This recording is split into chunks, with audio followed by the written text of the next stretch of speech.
Episode की शुरुआत में हमें रैन और मिकी की वो फाइट दिखाई जाती है जहां पर मिकी रैन के हर एक अटैक को डॉज कर रहा होता है और रैन भी अपनी पूरी ताकत लगाकर उससे लड़ रहा होता है। मिकी रैन के साथ लड़ते हुए उसका सर पकड़ता है और उसे दीवार पर मार देता है और रैन के सर से खून आने लगता है। तभी मिकी कहता है कि क्या वो उसकी टेक्निक सीखेगा।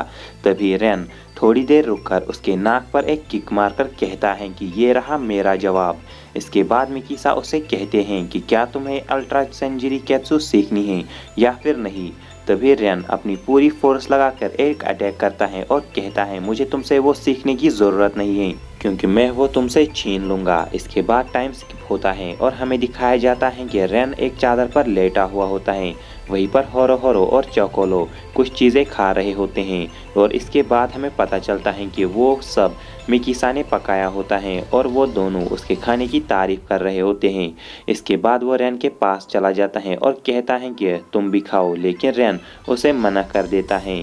इसके बाद उनसे चौकोलो पूछता है कि क्या वो उन्हें भी वो टेक्निक सिखाएंगे कि जिससे वो रैन के सभी मूव्स को डॉज कर रहा था। मिकी उनसे कहता है कि वो उन्हें पहले कॉम्बैट सिखाएगा। इसके बाद रैन खड़ा होता है और कहता है हमारे खाने ने कुछ गेस्ट्स को भी अपनी तरफ अट्रैक्ट किया है और हम देखते हैं कि वहाँ पर दो पैच ट्राइब के ऑप्शंस आते हैं जो कि हाउ के फॉलोअर्स होते हैं और इनमें से एक का नाम होता है मैग्ना और दूसरे का नाम निक्रोम। मैग्ना कहता है टाइम आ चुका है कि कुछ सोल्स का शिकार किया जाए। तभी निक्रोम कहता है तुम लोग अब अल्ट्रा सेंजुरी केत्सु और नहीं सीख पाओगे। रैन मिकी से वो खाना ले लेता है और कहता है मैं इनसे खाली पेट नहीं लड़ सकता हूँ। सीन चेंज होता है और हमें दो बच्चों की तरफ दिखाया जाता है जिनके पीछे एक गोलेम होता है और वो दोनों कह रहे होते हैं कि अगर मिकी अभी नहीं आया तो हम मैच हार जाएंगे, उसे जल्दी करना होगा, आखिर वो कहाँ है। सीन चेंज होता है और हमें दिखाया जाता है यो और अना की तरफ जहाँ पर वो जा रहे होते हैं और उन्हें तभी किसी के आने की आहट सुनाई देती है और वो होता है सिल्वा। वो दोनों सिल्वा से मिलते हैं और इसके बाद फिर से सीन चेंज होता है और हमें रैन और बाकी सभी की तरफ दिखाया जाता है जहाँ पर मिकी की ऑरल बेल में एक अलार्म बज रहा होता है क्योंकि उसकी फाइट भी शुरू होने वाली है। इसके बाद मिकी बताता है कि उसने भी चाउन फाइट में हिस्सा लिया है लेकिन उसका सिर्फ एक ही मकसद है और वो मकसद है हाउ को हराना और वो जल्दी से इन दो पेज ट्राइब्स के ऑप्शंस को हराकर यहाँ से चला जाएगा अपने मैच के लिए। मैग्ना उनसे कहता है कि हम दोनों पेज ट्राइब के ऑप्शंस हैं और ये शामन फाइट ग्रेट सेपरेट के लिए हो रही हैं और इसीलिए हम किसी भी पार्टिसिपेंट के ऊपर अटैक नहीं कर सकते हैं और इसीलिए कुछ और लोग उनसे लड़ने वाले हैं। तभी हम देखते हैं कि हाउ के कुछ और फॉलोअर्स वहां पर आ जाते हैं जो कि इनसे लड़ने वाले हैं और उनमें से पीओटे भी होता है जो कि मैग्ना से कहता है कि तुम यहाँ से जाओ, अब मैं यहाँ से संभालता हूँ। इसके बाद निक्रोम को वो कहता है कि तुम इन पर नज़र रखना और इसके बाद वो बातें करने लगते हैं मिकीसा के टीममेट्स के बारे में जो कि दो बच्चे होते हैं जिनका नाम रेडसेब और सैरिम होता है। तभी मिकीसा उन्हें बताता है कि वो दोनों बच्चे मासूम हैं, तुम उन्हें कुछ मत करना। मैग्ना उसे कहता है कि वो दोनों मासूम बच्चे नहीं हैं, वो पावरफुल शामन्स हैं जिनकी सोल्स को हम स्पिरिट ऑफ फायर को खिलाने वाले हैं। ये सुनकर मिकीसा उनके ऊपर अटैक करने वाला होता है लेकिन रैन उसे कहता है कि तुम अपने टीममेट्स के पास चले जाओ, इन्हें मैं संभालता हूँ क्योंकि मैंने तुम्हारी टेक्निक सीख ली है। इसके बाद मिकीसा वहाँ से चले जाते हैं। मैग्ना इसके बाद निक्रोम से कहता है कि तुम अब यहाँ से संभाल लेना और वो भी वहाँ से चला जाता है। सीन चेंज होता है और हमें हाउ के कुछ और फॉलोअर्स की तरफ दिखाया जाता है जो कि उन दो बच्चों यानी रेडसिम और सैरिम के ऊपर अटैक कर रहे होते हैं। उनकी लीडर उनसे कहती हैं कि उन्हें इन दोनों की बस सोल्स ही चाहिए और इसीलिए एक और शामन उनके ऊपर अपनी डॉल से अटैक करती है। लेकिन तभी हम देखते हैं कि वहाँ पर ली पायरो आ जाता है और वो उस डॉल को दूर फेंक देता है।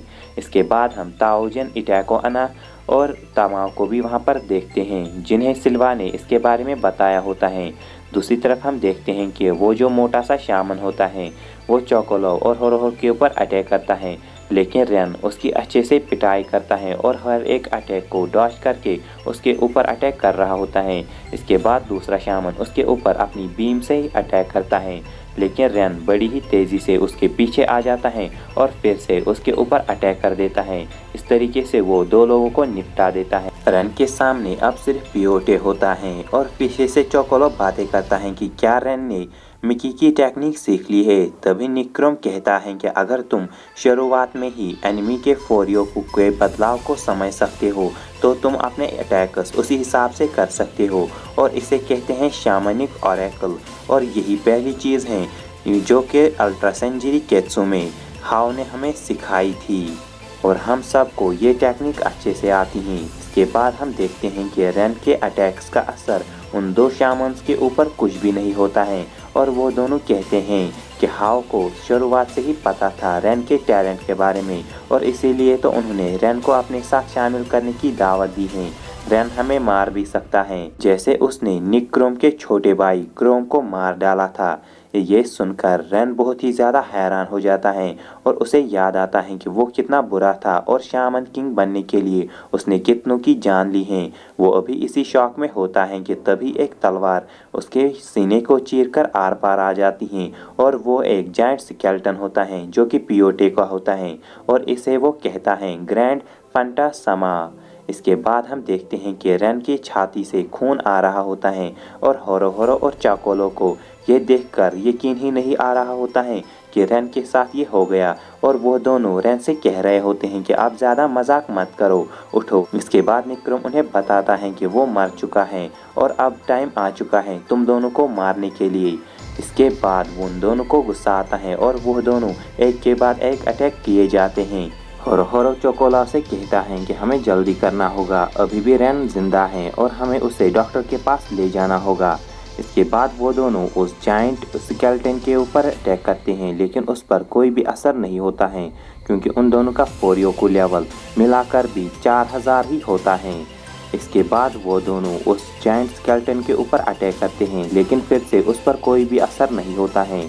उन्हीं में से एक शामन उनके ऊपर अपनी बीम से अटैक कर देता है और वहाँ पर एक बहुत बड़ा धमाका हो जाता है, लेकिन होरो होरो की आइस ने उन सभी को बचा लिया होता है, और उसने रैन की छाती पर भी आइस लगा दी होती है ताकि उसका खून ज़्यादा ना बहे। इसके बाद होरो होरो चोकोला से कहता है कि वो एक और बार ऐसा अटैक नहीं झेल सकता है क्योंकि उसका फोरियोकू भी ख़त्म होने कर आया है। तभी पियोटे हंसता है और कहता है यही फ़र्क है तुम लोगों के और मुझ में। इसके बाद यहाँ पर यह एपिसोड होता है गाइस एंड। सो अगर तुम लोगों को ये वाला एपिसोड अच्छा लगा होगा तो जल्दी से यार कमेंट कर देना, और लाइक शेयर सब्सक्राइब तो आप सभी करते ही हो। आई नो कि बहुत ज़्यादा ही लेट हो गया था ये वाला एपिसोड, क्योंकि मुझे बिल्कुल भी मन नहीं था शामन किंग पे वीडियो बस बनाने का, क्योंकि इन पे ज़्यादा सपोर्ट नहीं आता है, तो इसीलिए मतलब मैं इन पर वीडियोस नहीं बनाता था। लेकिन अब से इन पे भी वीडियो बनाऊंगा, यानी शामन किंग पे भी वीडियो बनाऊंगा। और बाय बाय।